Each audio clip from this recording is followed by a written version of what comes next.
যেখানে মানুষের কথা কেউ শুনতো না, সেইখানে আজকে গণতন্ত্র এসেছে। তিনি একসময় ছিলেন দেশের প্রধান আইন কর্মকর্তা, মন্ত্রিপরিষদের প্রভাবশালী সদস্য, আর এখন বারবার রিমান্ডে যাচ্ছেন বিভিন্ন মামলায়।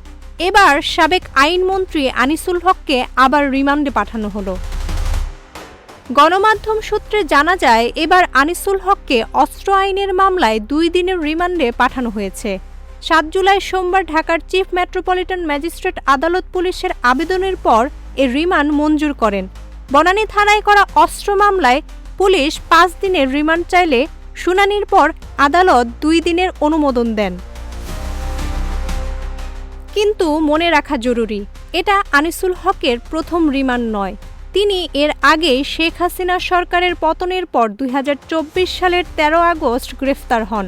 তখন থেকে বিভিন্ন মামলায় এখন পর্যন্ত 58 দিনের রিমান্ডে পাঠানো হয়েছে তাকে। আর শুধু অস্ত্র নয়, 2025 সালের 1 জানুয়ারি দুর্নীতি দমন কমিশন আনিসুল হকের বিরুদ্ধে 146 কোটি টাকার অবৈধ সম্পদ অর্জনের মামলা করে। দুদকের অভিযোগ অনুযায়ী সাবেক আইনমন্ত্রী 29টি ব্যাংক হিসাব ব্যবহার করে মোট 665 কোটি টাকার সন্দেহজনক লেনদেন করেছেন, যার বেশিরভাগই ক্ষমতার অপব্যবহারের মাধ্যমে।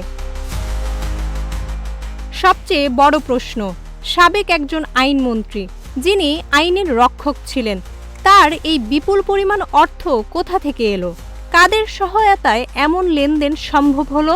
এই ঘটনা কেবল একজন ব্যক্তির পতন নয়, এটা এক সময়কার ক্ষমতার চূড়ায় থাকা গোটা ব্যবস্থার জবাবদিহির প্রতীক হয়ে উঠছে।